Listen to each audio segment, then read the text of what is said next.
आज प्रोग्राम में मुलाकात एक संवेदनशील कवि, लेखक, संपादक और अनुवादक से। 5 दशक से ज़्यादा का समय हो गया है कि आप लेखन कार्य में जुटे हुए हैं, संपादन, संयोजन कर रहे हैं, अध्यापन कर रहे हैं। आपकी अगर कविताएं पढ़ें तो मन में विश्वास आ जाता है, आशावादिता है, और अगर इनके व्यक्तित्व की बात करें तो उसकी झलक इन चंद पंक्तियों में मिल जाती है। मेरा साहस उसी तरह जो स्थिर मेरू पर्वत सारा, मेरा साहस उसी तरह जो स्थिर मेरू पर्वत सारा, मैंने कब सोचा मैं हारा। आप हैं पंजाब के जाने माने हिंदी लेखक, कवि, प्रोफेसर फूलचंद मानव। फूलचंद जी, आपका बहुत बहुत स्वागत। धन्यवाद। जय श्री। और सबसे पहले बधाई, क्योंकि आपको साहित्य academy award for literary translation अन्नदाता के लिए हाल ही में दिया गया है, तो उसके लिए आपको बहुत सारी बधाई। सौभाग्य है। अन्नदाता का आपने अनुवाद किया, जिसके लिए आपको ये पुरस्कार दिया गया है। तो अन्नदाता किस बारे में है? ऐसा है कि वैसे तो अनुवाद को यदि हम लें, संस्कृति, संस्कार और भाषा का अनुवाद उन लोगों के लिए जिनकी लक्ष्य भाषा कुछ और है, स्रोत भाषा कुछ और है। सही बात। जब हम ले जाते हैं तो हमें मालूम पड़ता है कि ये नया कपाट खुल रहा है, नए द्वार खुल रहे हैं, नई खिड़कियां खुल रही हैं, और एक ऐसी हवा उस भाषा तक जा रही है जिसको लोग समझ नहीं पा रहे, चाहे वो देशी हो या विदेशी।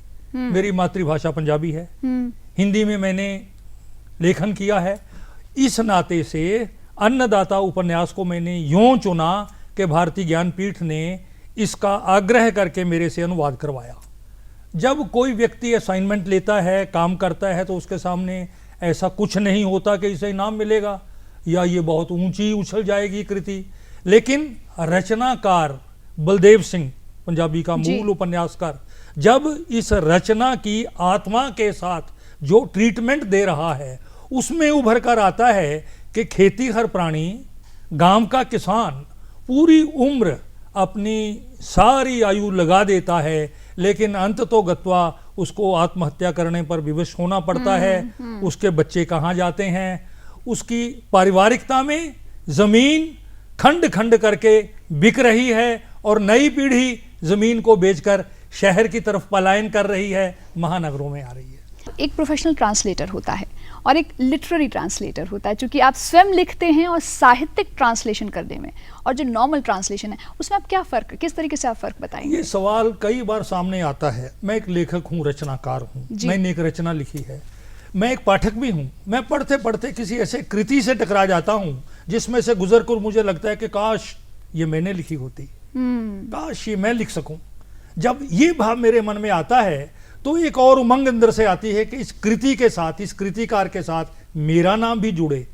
तब मैं उसको पढ़ने के बाद मूल लेखक से सहमति पाकर अनुवाद करता हूँ। अलग तरह की किताबें पैसे के लिए अनुवाद की जाती हैं, करवाई जाती हैं, समय निश्चित होता है, 1 हफ्ते में किताब चाहिए, गाइड है, खुलासा है, निचोड़ है, ट्रांसलेशन है। उनमें तो ये है कि आगे से आगे बाई प्रोडक्ट काम जो होकर आता है उसमें शुद्धियां भी होती हैं, साहित्य भी नहीं होता, ऐसा कुछ चलता है। जी, हम अगर आपके लेखन की बात करें तो कोई भी लेखक या कवि जो है अपने भीतर की कुंठा को या अपने भीतर के जो उसके भाव हैं, जो किसी स्थिति को देखकर होते हैं, उन्हें उजागर करता है। हर एक के अपने अपने सलीब हैं, हर एक के पास अपनी ज़िंदगी, अपना सेट ऑफ प्रॉब्लम्स हैं। तो जो आपके कमज़ोर कठोर सपने जब आपने प्रकाशित की, तो उसमें कौन से सपने थे जिन्होंने दिल को हतोत्साहित किया? वो कितना रियलिटी के आपके निजी अनुभवों को कितना करीब था? जीवन एक संघर्ष है, उसमें कहीं कहीं उपलब्धियां भी हैं जी। उपलब्धियों को हम एंजॉय करते हैं, संघर्ष में से हमने पार जाना होता है। ये जो द्वंद्व है, आत्मा का, मन का, जीवन का, शरीर का, परिवार का, बच्चों का, नौकरी का, इन सब में से गुजरते हुए जब जब व्यक्ति को ये लगता है कि काश मैं वहां पहुंच पाऊं, ये हसरत तो हो गई, लेकिन पहुंचूंगा कैसे? इस सपने को साकार करने के लिए जिन कठोर पगडंडियों में से गुजरने के लिए आदमी को विवश होना पड़ता है, वहां 7 यातना वर्ष सामने आ जाते हैं। उन्हीं यातना वर्षों में से गुजरता हुआ आदमी कई बार डिप्रेशन का शिकार हो जाता है और कई बार मुक्त होकर, निर्कुंठ होकर, कुंठाहीन होकर सर्जनात्मक कार्य दे जाता है, जैसे कठोर कमजोर सपने। आपके काव्य संग्रहों की बात करें, एक गीत मौसम, एक ही जगह, तो उसमें किस तरह की कविताएं हैं? ऐसा है कि मैं आमतौर पर सामाजिक व्यंग लिखने की मेरी इच्छा रहती है, उसमें भी सांस्कृतिक व्यंग। संस्कृति का इतना पॉल्यूशन हमारे सामने है, इतना हमारे सामने अंधेरा और धुंधलका है, हम कह कुछ रहे हैं, कर कुछ रहे हैं, बच्चों को संस्कार कुछ दे रहे हैं। बाहर कोई बुलाने वाले आता है, यदि वो पैसे लेने वाला है तो बच्चे को कहलवा दिया, बेटे बोल दे पापा घर नहीं है जी। बच्चा अगर कह देता है कि पापा ने कहा है पापा घर नहीं है। एक तरह की ये ड्यूल पर्सनालिटी हो गई। लेकिन जो रचनाकार है, साहित्यकार है, वो अपने आप से सतत संघर्ष करता है, लड़ता है, जूझता है और कुछ पल ऐसे निकालता है जिनका वो साधारणीकरण करता है, जो मेरी मानसिकता है वो आपकी भी हो जाए, जयश्री की, और दूसरे तीसरे पांचवें पाठक की भी।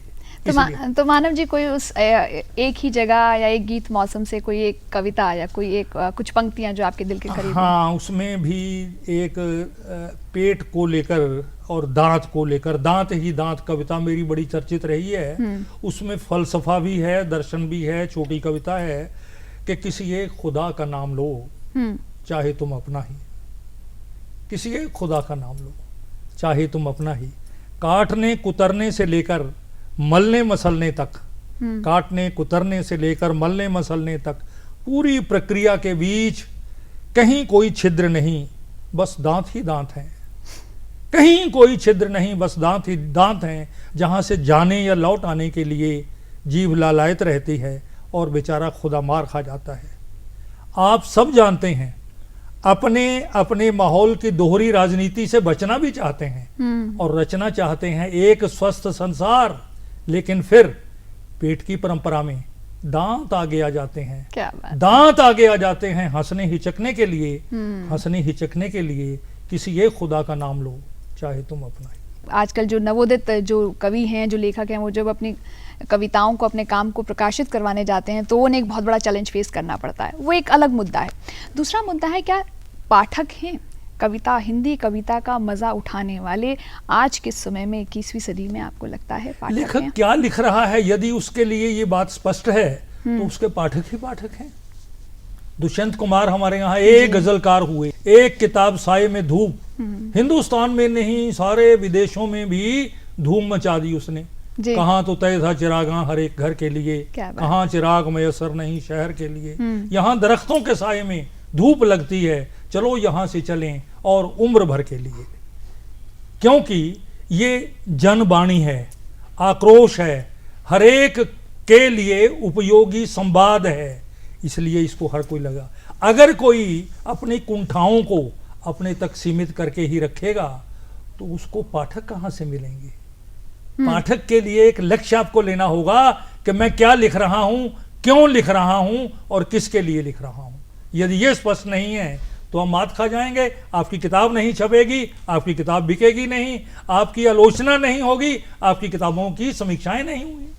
जी, आपने आलोचना का जिक्र किया कि एक साहित्यकार समीक्षा की तरफ तो बड़ी उम्मीद भरी निगाहों से देखता है, आलोचना की तरफ वो किस तरह से देखता है? आलोचना किसी भी रचनाकार के आगे बढ़ने के लिए एक सीढ़ी है ऊपर जाने के लिए। यदि उसकी आलोचना ना हो, मैं अंधेरे में हूं, कोई मुझे नहीं बता रहा कि तुम अंधेरे में हो। अंधेरा वो नहीं है जहां रोशनी नहीं है, अंधेरा वो भी है जहां अज्ञानता है। अंधेरा वो भी है जहां पर मेरी पहुंच नहीं हो पा रही है। इस तरह के रास्तों को पार करते हुए ही जब कोई आगे आएगा तभी वो मसीहा कहलाएगा।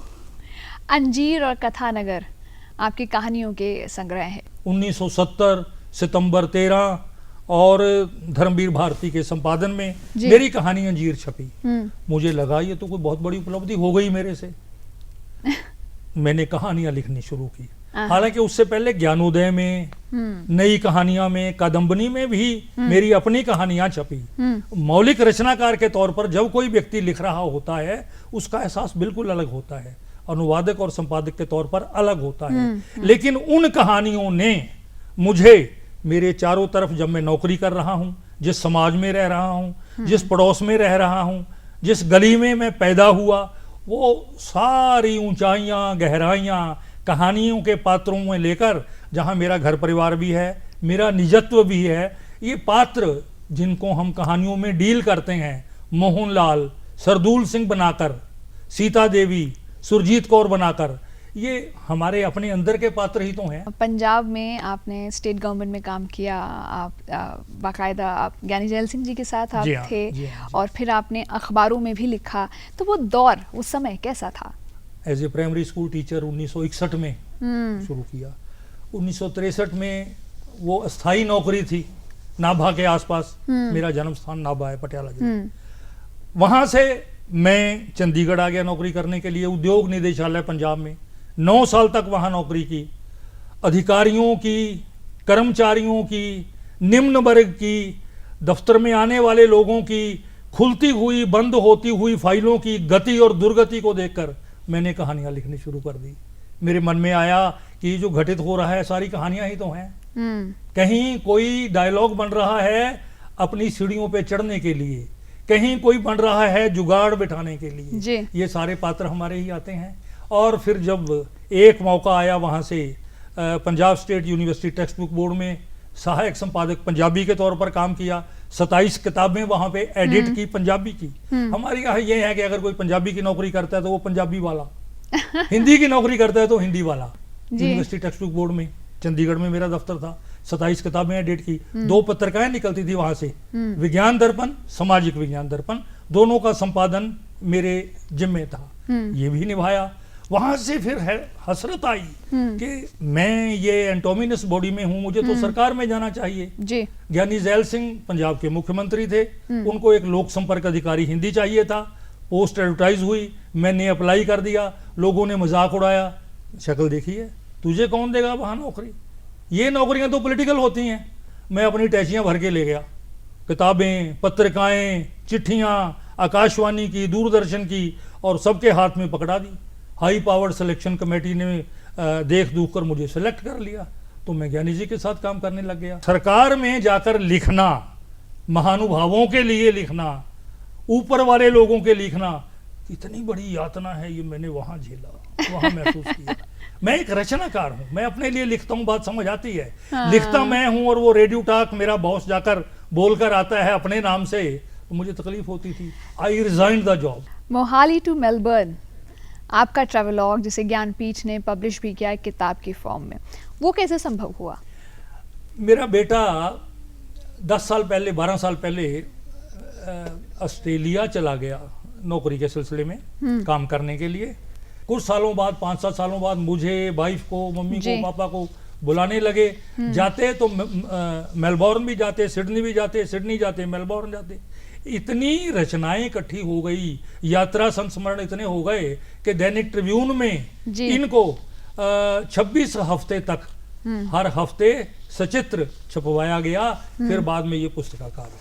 तो सैफायर फंक्शन सेंटर सिडनी में आपको स्पेशली इसके लिए सम्मानित भी किया गया, तो उस वक्त आपको गर्व महसूस हुआ कि पंजाब की मिट्टी की धूम ऑस्ट्रेलिया में मच रही है? ऐसा होता है कि आदमी का दायित्व, रिस्पॉन्सिबिलिटी बढ़ जाती है जब उसको कोई सम्मान मिलता है, इनाम मिलता है, पुरस्कार मिलता है, शाबाशी देता है।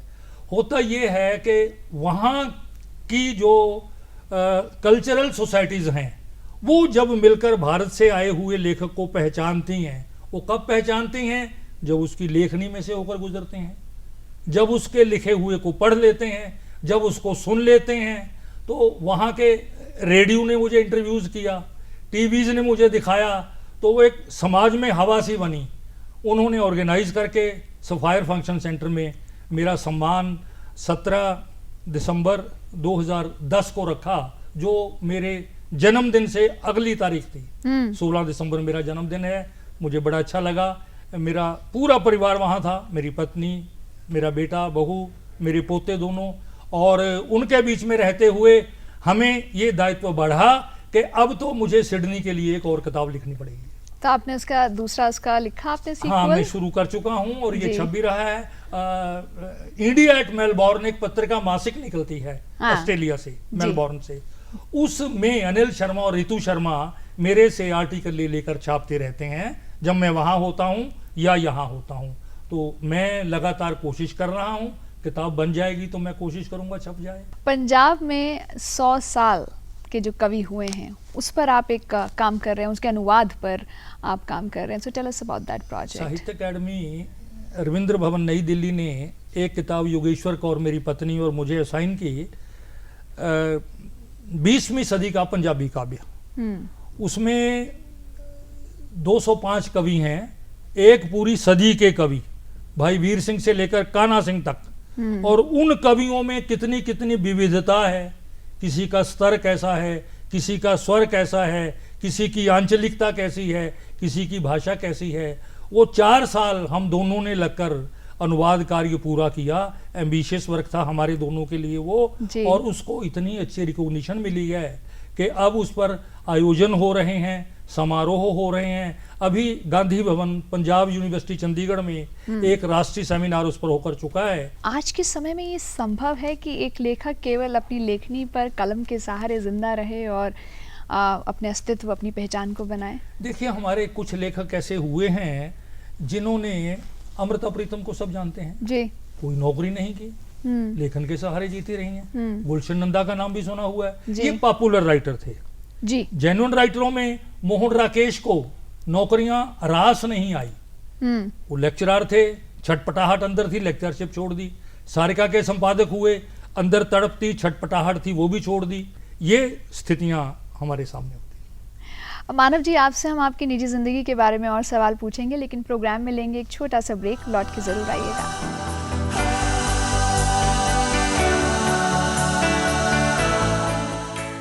कितने पतले हो गए मेरे बाल।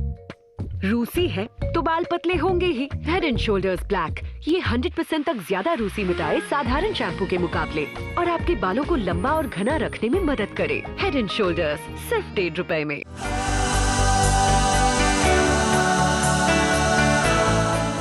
आज सवेरे में आपका फिर से बहुत बहुत स्वागत है। और इस वक्त हमारी बातचीत चल रही है जाने माने हिंदी लेखक कवि प्रोफेसर फूलचंद मानव जी से। फूलचंद जी, जहां हमने अभी तक आपके व्यावसायिक जीवन पर, आपका जो करियर रहा है, जो आपका लेखन जो प्रकाश में आया है, उस पर बातचीत की, काफ़ी सारी ऐसी भी बातें होती हैं एक लेखक की ज़िंदगी की जो प्रकाश में कम आ पाती हैं। उसकी अपने ज़िंदगी के संघर्ष, उसके अपनी ज़िंदगी के चैलेंजेस। वो कहते हैं ना कि ये तप कर ही आप कुंदन बनते हैं, आग से आप जब आप गुजरते हैं। तो जब आप छोटे थे तो you saw some hardships too, you lost your father I think at a very young age. 1952 मैं 6 साल का था, पिता का साया सर से उठ गया। माता के पास जमीन थी, जायदाद थी, प्रॉपर्टी थी, खेत थे, दुकानें थी, मकान थे, लेकिन पिताजी देहांत के समय बोल गए कि इस घर में नाभा में बैठी रहना, अगर गांव जाओगी तो बच्चे नहीं पाल सकोगी। न जाने क्यों उन्होंने ये नसीहत दी होगी।